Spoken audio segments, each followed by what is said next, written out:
Bom dia, boa tarde, boa noite para todas, todes e todos.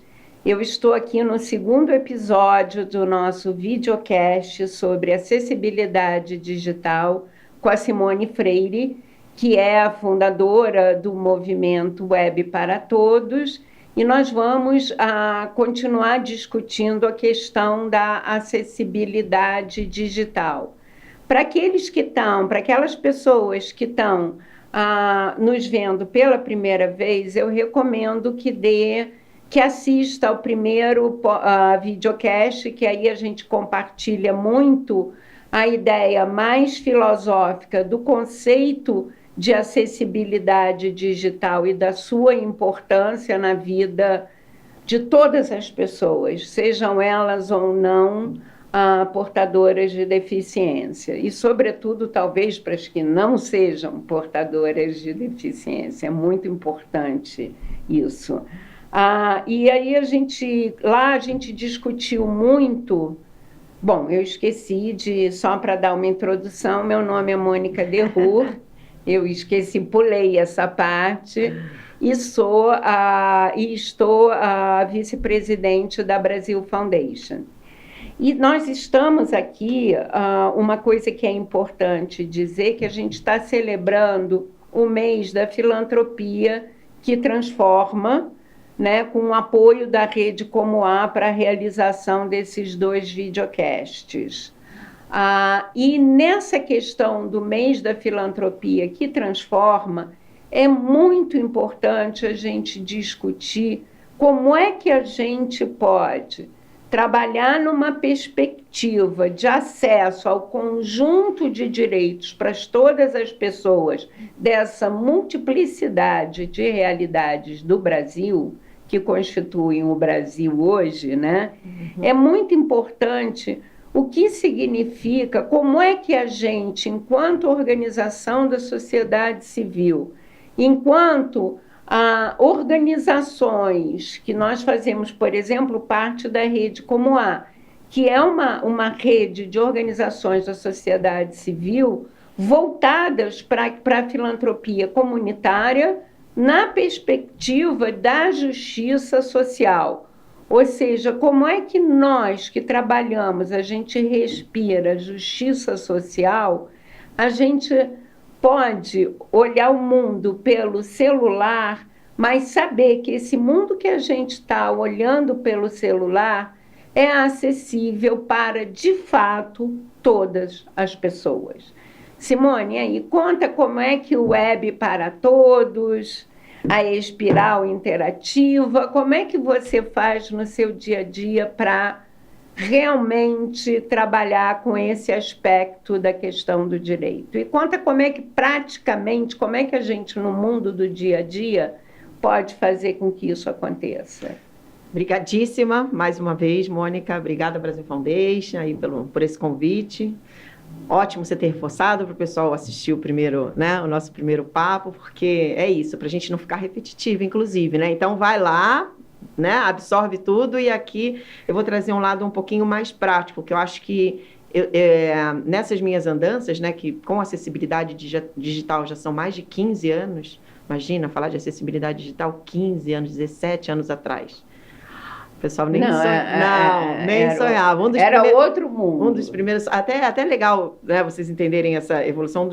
Quando eu fundei a Espiral Interativa, né, que é a minha agência com esse foco, a gente que desenvolveu, inclusive, o site de vocês, um dos primeiros clientes que apareceram para a Espiral foi a Fundação Dorina Novil.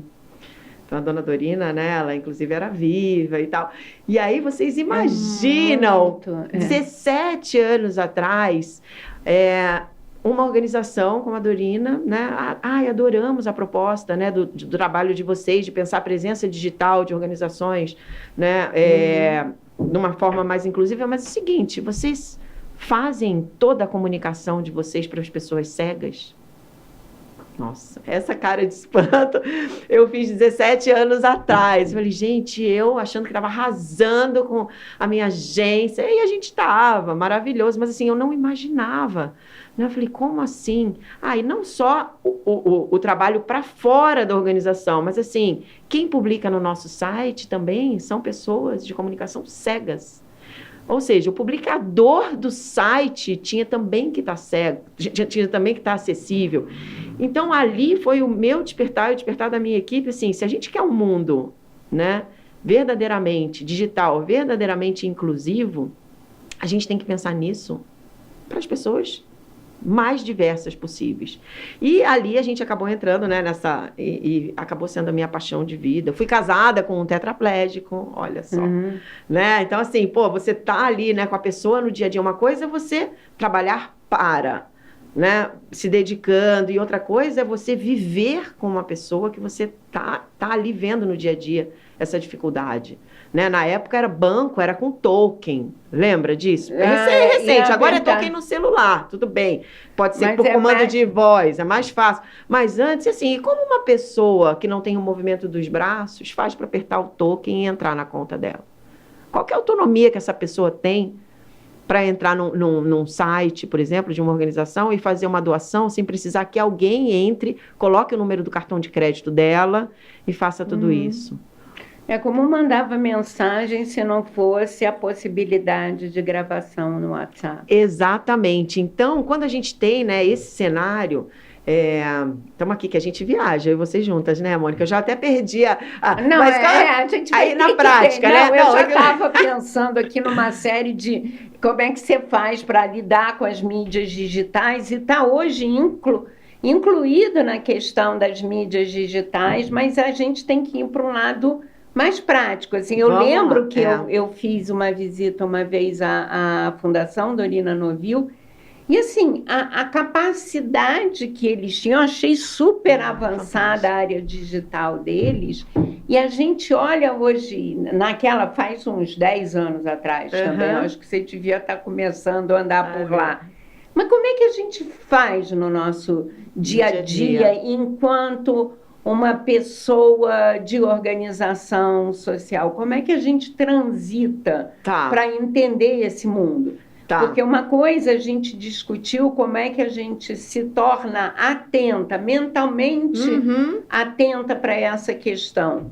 Mas eu queria saber agora, assim, no modo prático, como é que eu vou fazer isso? Eu tenho que contratar milhões de pessoas para fazer isso? Sim, entendi. Não, então, na verdade, o que a gente fala muito é que, primeiro de tudo, precisa ter o conhecimento, a informação.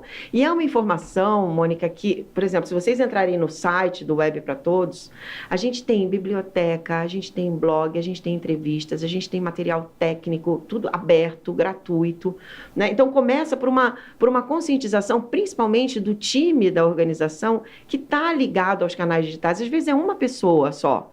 Né? É uma pessoa que está fazendo o post das redes sociais, que está criando a arte, que está produzindo texto, que está falando com o parceiro da página de doação. Então, assim, mapeia quem é essa pessoa dentro da organização. Pode ser uma pessoa. E essa pessoa, ela tem que começar a entender o comportamento, o que ela precisa transformar na comunicação. São pequenos ajustes, principalmente na parte de presença digital. Às vezes o site é muito antigo, né? E aí realmente vai precisar de um olhar mais técnico. Então, quando for contratar, né, um freelancer ou uma agência, demande acessibilidade. Coloca ali, quando você vai criar o seu projeto, olha, eu quero que o meu site siga as diretrizes das WCAGs e esteja dentro dos padrões mínimos. O mínimo já vai ser uma evolução muito grande para quem não tem acesso à informação do seu site. Então, começa, né, conscientizando essa pessoa que está ali, cobre do seu parceiro, fornecedor, que cuida do seu site, a acessibilidade. E aí são várias regrinhas. Então, para a produção de texto, tem as regras que a gente deve seguir para o avatar de Libras, né? A gente tem, se vocês entrarem, pessoal, no site da Brasil Foundation, vocês vão ver lá a Maia maravilhosa. Quando entrar, vai ter uma mãozinha ali no canto direito, e aí vocês cliquem, vocês vão ver já, abram. Aquilo é um avatar de Libras, que é para incluir as pessoas surdas que se comunicam só em Libras com as informações da Brasil Foundation. Então, para a gente produzir o texto tem que estar adequado para a Maia fazer essa interpretação, porque é inteligência artificial. Né? Quando a gente coloca as nossas... Hoje as redes sociais são que imagéticas. A gente tá lá, eu já tô louca aqui para postar a nossa foto. Eu, a Mônica, a Isabel, que vocês vão ver vão assistir no próximo videocast. A gente aqui... Eu tenho dezenas de amigos que não enxergam, amigos e amigas. Todas as minhas postagens têm descrição de imagem. Porque o leitor de telas que eles usam, e elas usam, né? Eles navegam com o celular apagado. Eu tenho leitor de telas aqui no meu, eu uso bastante, né? Até para testar, né, as minhas postagens. Imagem, por exemplo, o leitor de telas não lê.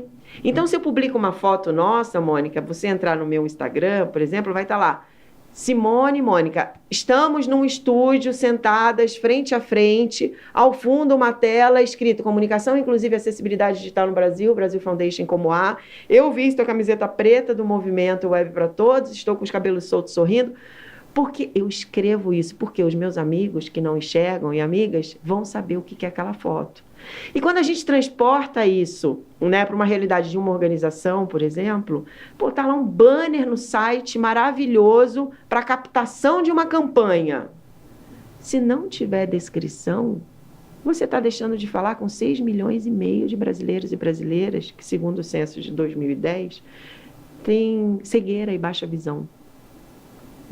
Então, assim, a descrição, então, coisas práticas, o site precisa estar acessível, as imagens nas postagens precisam ter descrição, os textos têm que estar adequados para pessoas de baixo aprendizado, pessoas de baixo letramento, para pessoas que têm alguma deficiência cognitiva e intelectual.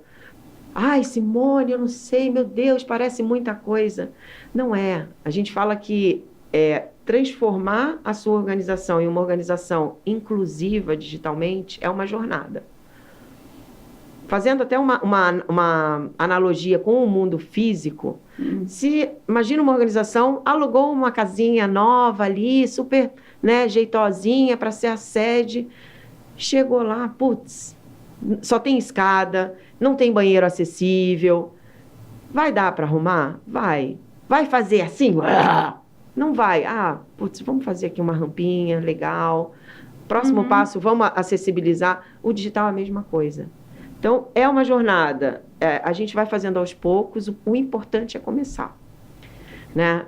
Começa pela descrição das imagens. Isso qualquer pessoa que está produzindo conteúdo ali da sua organização pode fazer. Não, e é muito importante, você tocou num ponto, assim, que as organizações, porque é só acrescentar um ponto de compromisso a mais de cada uma de nós. Porque se a gente está tão envolvido com uma agenda de direitos, com esse compromisso de que todas as pessoas tenham uma vida com dignidade, que isso é um dado muito importante para a gente ter em mente no Brasil de hoje, eu acho que é um item.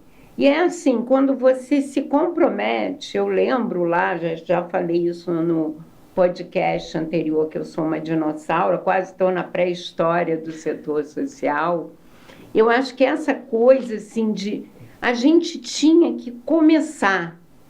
E graças a Deus, a gente naquela época, como era tudo muito novo, assim, graças aos céus, porque a gente não sabia o tamanho do desafio, o tamanho da encrenca que a gente estava, o tamanho do compromisso, o tamanho do amor que a gente ia precisar ter para, de fato, tentar e conseguir pautar uma agenda de justiça social nesse país.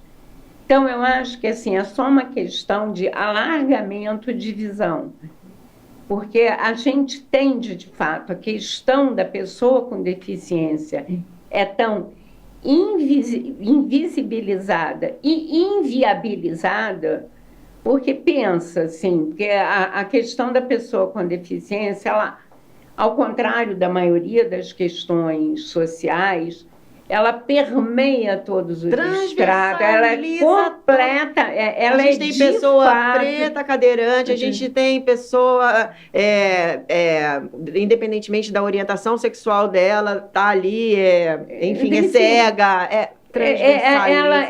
Ela é, a priori, ela perpassa todos os estratos da sociedade. E isso inviabiliza ainda mais, porque, na realidade, como é que você faz... Né? Eu sou carioca, as pessoas já devem ter notado pelo sotaque. Como é que você faz para andar nas favelas, que a maioria das favelas no Rio de Janeiro, elas têm partes de morro, ou elas são, ou os morros do entorno compõem a favela. Como é que você faz para circular? A vida não é acessível a priori. Então, nada muito é acessível a priori, né? Eu lembro que eu fiquei chocada uma vez quando eu fui para a Irlanda e você vai atravessar o sinal e tocava. Sim, é para pessoa com deficiência auditiva. Exatamente. É pessoa com deficiência visual, para quem é cego. E aí eu falava, mas que tudo que lugar que eu vou atravessar tocam. A gente já tem alguns aqui em São Paulo. Exatamente. Mas então como é que a gente faz assim? Você explicou que assim, a gente precisa começar.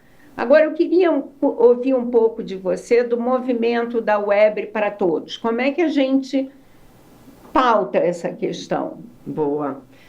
Até antes de falar, você trouxe uma fala muito interessante, né, como que uma pessoa, por exemplo, dentro de uma favela, uma pessoa cadeirante, né, se locomove, né, sendo que a gente está falando de, né, uma topologia de morro e tal.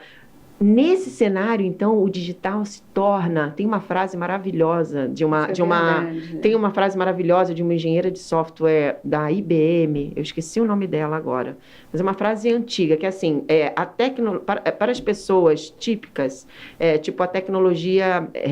Estou falando bem a grosso modo, tá? Ela resolve as coisas, né? Para pessoas típicas, só que para as pessoas com deficiência, a tecnologia ela é essencial, ela é praticamente vital.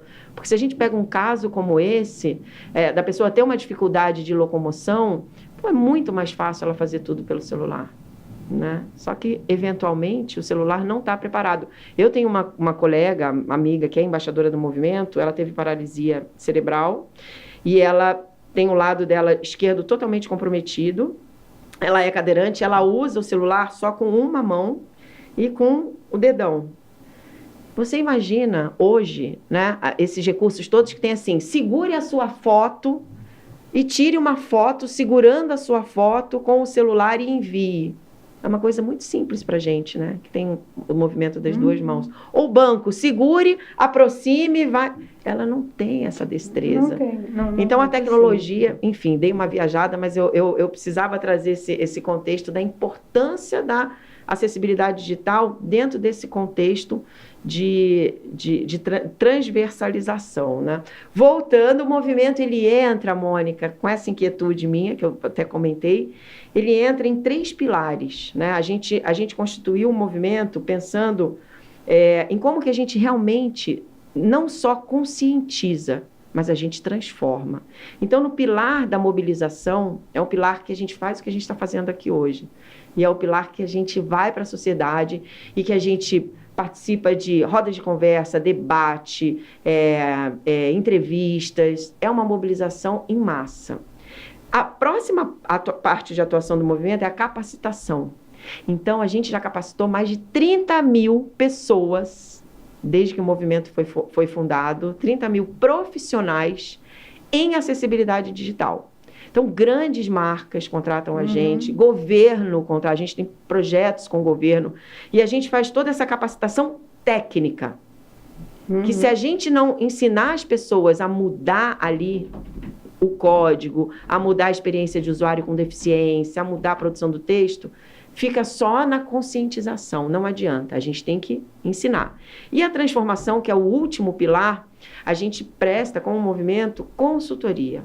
Então, a gente acompanha as marcas, acompanha as organizações nesse compromisso, né? Nessa evolução da acessibilidade. Estamos fazendo direito, vai lançar uma campanha, a gente valida, a gente traz as pessoas com deficiência, isso é muito importante. A Simone está aqui como uma das líderes do movimento, eu estou só...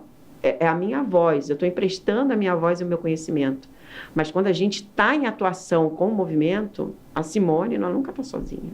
Ela está com todos os embaixadores e embaixadoras, que ali é onde o calo aperta. ali a dor que ela sente, né? Então, o movimento ele é isso, o movimento ele atua nesses 3 pilares e a gente tem feito um trabalho simplesmente maravilhoso, transformador, super reconhecido, e esse espaço é maravilhoso também, né? Então, eu convido todo mundo que está assistindo a gente a entrar lá e abusar de tudo que a gente tem no movimento, explorar mesmo, porque o material que a gente tem lá é um material muito rico para quem quer já fazer parte dessa jornada.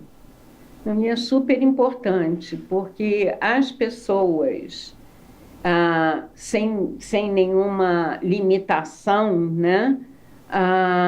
Elas precisam aprender qual é mais importante para nós aprendermos como é que a gente abre as fronteiras do nosso mundo para sermos, de fato, pessoas inclusivas e includentes.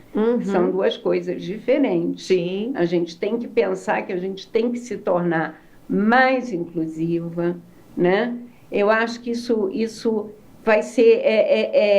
somos nós que estamos nos alijando de um grande potencial de aprendizagem, né? Isso é uma coisa...